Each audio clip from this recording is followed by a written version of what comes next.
Tuhan bersamamu.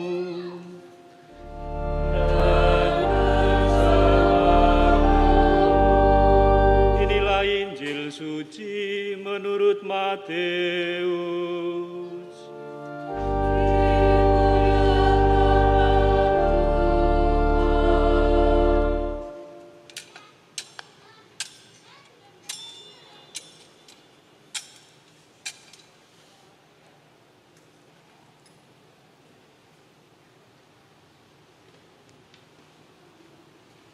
Pada zaman pemerintahan Raja Herodes, sesudah Yesus dilahirkan di Bethlehem di tanah Yudea, datanglah orang-orang Majus dari timur ke Yerusalem.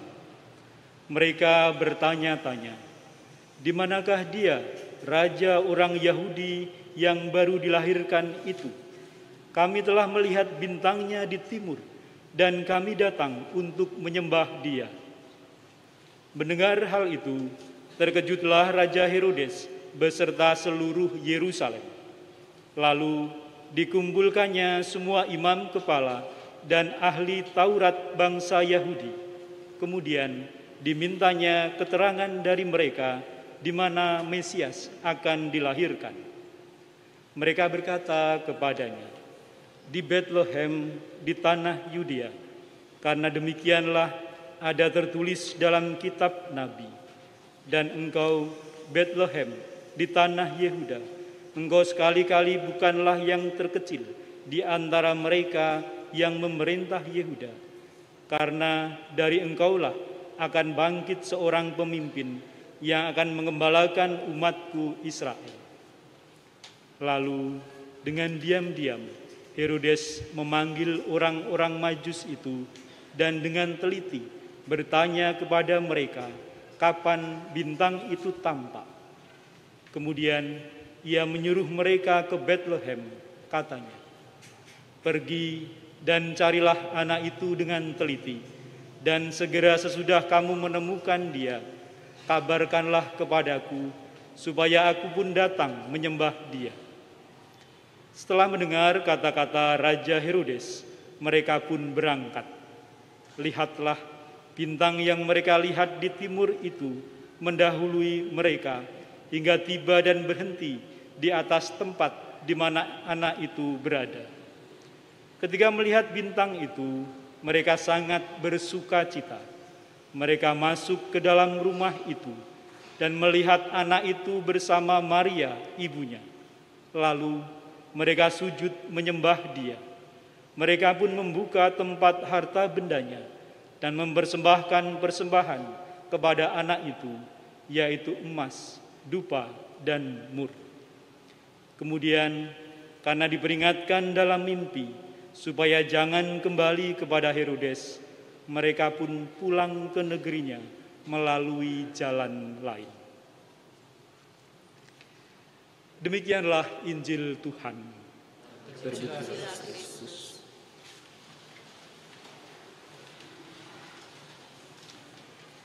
Bapak, Ibu, Saudara-saudari, teman-teman yang terkasih, penampakan Tuhan, itulah yang kita rayakan pada hari ini. Tentu Bapak, Ibu, teman-teman sekalian pernah merasakan, pernah mengalami pengalaman takjub, pengalaman kagum, pengalaman terpesona terhadap sesuatu, gitu kan? Ketakjuban seperti itu, kalau kita memanggil pengalaman-pengalaman ketakjuban kita, membuat segala perhatian dan energi kita itu tertuju kepada hal yang kita kagumi. Kita bisa bertahan lama memandang bersama dengan sesuatu yang kita kagumi, yang membuat hati kita tergetar, membuat hati kita terpesona, membuat hati kita takjub. Ada dinamika menarik yang kita alami ketika takjub. Selain bahwa kita itu bisa bertahan lama bersama dengan apa yang kita takjubi. Yaitu apa? Setelah kita lama bersama dengan sesuatu yang kita kagumi, yang kita takjubi, ada suasana baru, yang bisa kita rasakan, baik saat itu maupun hari-hari waktu-waktu kemudian. Saya ingat hari-hari ini atau sebelum tahun baru dan menjelang tahun baru, setelah tahun baru, masa tahun baru menjadi kesempatan bagi kita, banyak bagi kita, waktu untuk bertemu dengan orang-orang yang dekat dengan kita, atau rasakan suasana di sekeliling kita, menikmati segala sesuatu yang indah, bisa pemandangan, bisa menciptakan suasana bersama dengan orang-orang yang dekat dengan kita. Dan ada suasana yang membuat kita bahagia, heran, bersyukur, dan kita dicekam oleh ketakjuban. Ada hal-hal tertentu yang membuat kita juga merasa ditarik, terpesona terhadap segala sesuatu atau terhadap sesuatu yang pada suatu saat kita jumpai. Saya ingat dulu ketika saya masuk ke gereja ini, ke gereja Santo Antonius ini, sekitar 20 tahun yang lalu. Saya terkesima dan takjub dengan lukisan di dalam gedung gereja ini. Di kanan kiri, belakang kita ini, depan kita ini. Saat itu saya memandang 3 lukisan yang ada di sana. Mungkin Bapak Ibu juga tertarik dengan salah satu lukisan di gereja ini. Tetapi ada suasana yang membuat saya tertuju pada satu lukisan di sini. Maka ketika saya ingat gereja Kota Baru, saya akan teringat dengan salah satu lukisan yang ada di sini. Ketika lama tidak mengunjungi tempat ini, begitu saya masuk ke tempat ini, maka saya akan berusaha melihat salah satu lukisan yang ada di pojok sana itu. Ketika Yesus duduk di pinggir danau, sedakep begitu, dan menunggui muridnya yang berenang di sana. Seorang teman saya yang bukan Katolik, beberapa kali saya ajak masuk ke gereja ini dan juga terpukau dengan salah satu lukisan di sini. Bapak Ibu, saudara-saudari terkasih, kurang lebih suasana itulah yang dialami pada waktu Epifani, yang dialami oleh 3 orang Majus yang kita dengarkan ceritanya dalam Injil tadi. Mereka mencari, menemukan, dan terkagum, takjub dengan apa? Dengan Allah yang hadir di dunia. Sang Mesias itu hadir di hadapan mereka dalam rupa bayi, dalam rupa manusia, dan mereka bisa datang menghadap, mempersembahkan diri. 3 orang Majus itu datang dan merasakan bahwa Allah yang mereka nanti-nantikan selama ini sudah hadir. Maka kalau kita dengarkan dalam bacaan Injil tadi, mereka bersuka cita, mereka berlutut dan menyembahnya. Ada rasa haru, hormat, tapi sekaligus rasa kagum akan Allah yang hadir. Dan mereka membiarkan pengalaman bersama dengan Yesus itu untuk membuat hati mereka bersuka cita. Tapi ada satu yang menarik yang ditunjukkan oleh Injil Matius. Perasaan bersama dengan Tuhan menyambut Sang Mesias itu tidak berhenti pada sukacita. Tetapi pengalaman menjumpai Allah itu, menjumpai Allah yang beserta kita itu, menumbuhkan sikap bersemangat dan itu mengubah mereka. Bahkan nanti dalam Injil tadi kita lihat mereka bisa membuat keputusan baru. Mereka bisa membuat langkah-langkah baru dalam hidup mereka.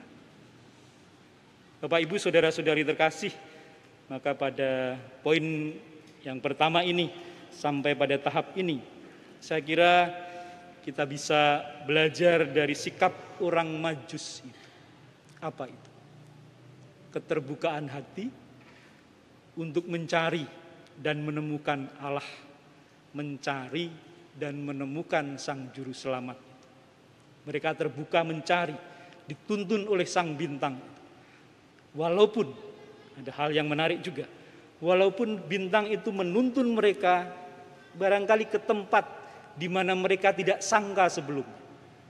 Mereka datang ke kerajaan mengharap bahwa Mesias itu besar, lahir di kerajaan.